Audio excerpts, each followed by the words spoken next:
Well, let me know when you feel comfortable. I'm good. I would recommend people putting their heads back.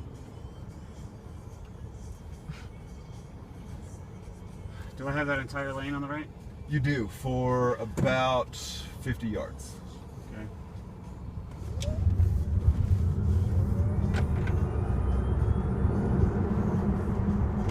Holy. That wasn't even the full thing, was it, or was it? No, that wasn't it. That wasn't all of it. Yeah. The neat thing about an electric motor is it's got all of its available torque instantly.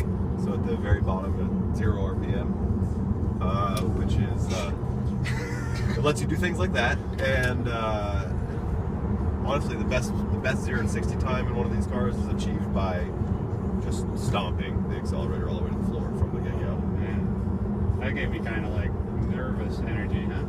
Yeah, you'll feel blood leave your hands, your vision will blur a little bit. So, can we head back to that spot and try again? Oh, I've got another one. Don't worry.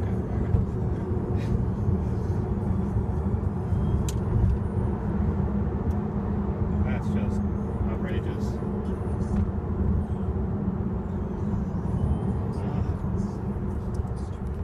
I'm not sure what to do.